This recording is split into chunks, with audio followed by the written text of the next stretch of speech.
Atas petunjuk penyelamat kita dan menurut ajaran ilahi, maka beranilah kita bernyanyi. Bapa kami yang ada di surga, dimuliakanlah namamu. Saudara-saudara terkasih di dalam Kristus, para pencipta Sabda Siap Saji, selamat pagi. Salam jumpa lagi dalam Sabda Siap Saji, Selasa 12 Oktober 2021, hari biasa pekan ke-28. Marilah kita berdoa dalam nama Bapa dan Putra dan Roh Kudus. Amin. Allah Bapa Maha Rahim,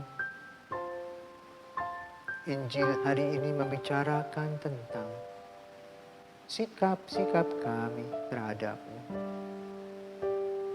Maka berkatilah kami, semoga kami mau bertobat. Bersihkanlah hati dan budi kami agar kami sanggup menerima kebenaran, tanda kehidupan yang telah Kau anugerahkan dalam diri Yesus Putra-Mu, yang mempererat hubungan kami dengan Dikau. Sebab Dialah Putra-Mu dan pengantara kami, kini dan sepanjang masa. Amin. Tuhan bersamamu dan bersama rohmu. Inilah Injil Yesus Kristus menurut Lukas. Dimuliakanlah Tuhan. Lukas bab 11 ayat 37 sampai dengan 41. Pada suatu ketika selesai mengajar, Yesus diundang seorang Farisi untuk makan di rumahnya. Maka masuklah Yesus ke rumah itu lalu duduk makan. Tetapi orang Farisi itu heran melihat Yesus tidak mencuci tangan sebelum makan.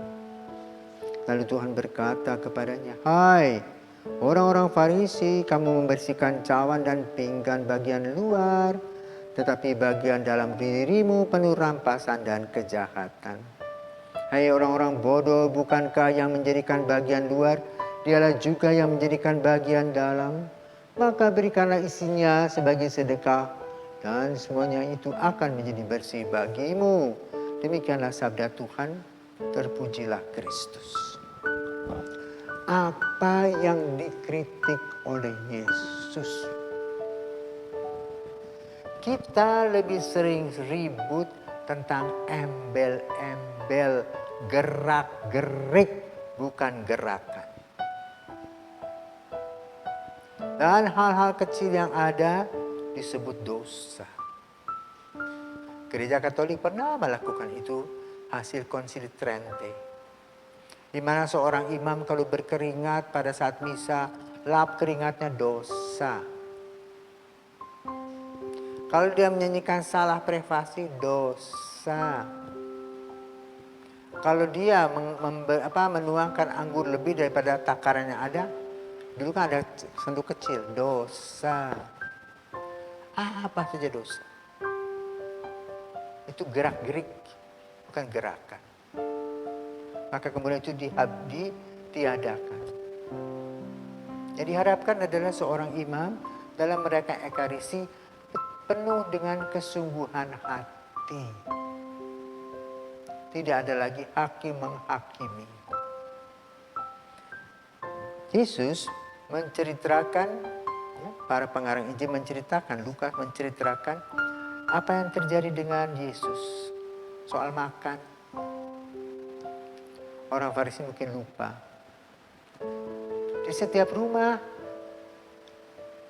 yang berkecukupan biasa ada tempat air, buyung air. Di situ orang cuci tangan dan cuci kaki. Kan sudah cuci tangan, cuci kaki. Maka langsung makan, ya sudah nggak usah cuci tangan lagi. Tapi orang Farisi mengatakan itu dosa. Harusnya disiapkan dong tempat, misalnya mangkuk cuci tangan. Ini enggak, ribut tentang dosa. Maka Yesus memberikan kuliahnya, kuliah subuhnya. Dengan cara apa? Kamu membersihkan cawan dan pinggan bagian luar. Embel-embel, gerak-gerik, Tetapi bagian dalam dirimu penuh rampasan dan kejahatan. Jadi nginceng melihat orang, terus dilihat ke kiri ke kanan, wah jatuh, itu dia. Disyukuri. Jadi bukan yang penting. Nah yang penting apa? Apa yang dimakan, disiapkan dengan baik. Ya. Apakah ini berkaitan dengan kesehatan, cocok atau tidak. Itu yang penting.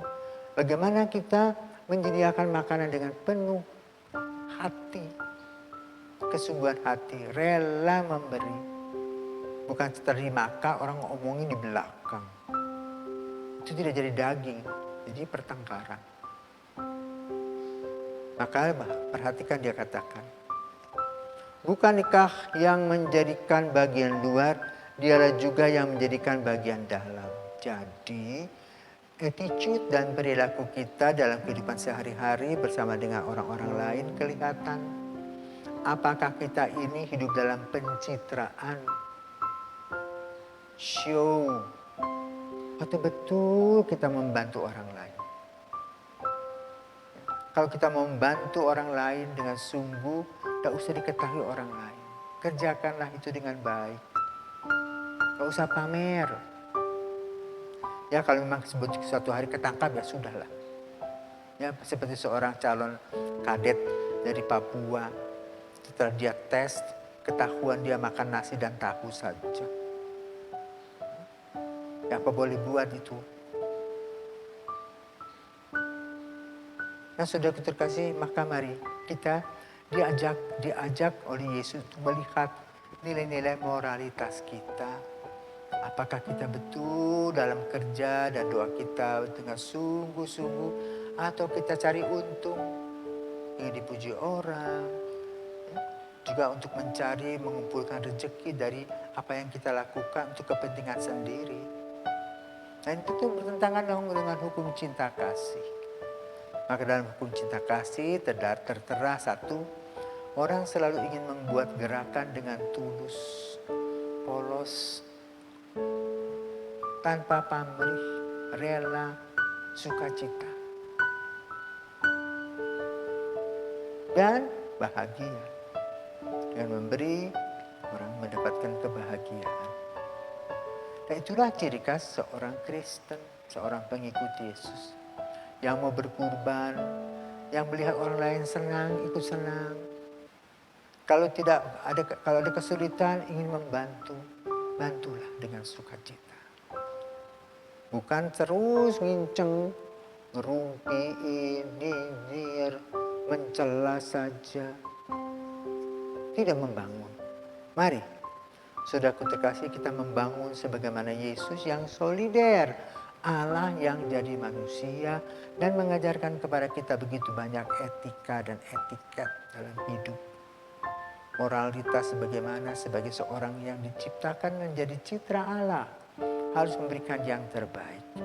Kalau kita bisa memberikan yang terbaik, maka itu adalah sebuah gerakan cinta kasih, bukan gerak-gerik cinta kasih. Semoga kita sadar akan hal itu, mari kita laksanakan dalam kenyataan sehari-hari dengan sukacita dan gembira. Selamat pagi.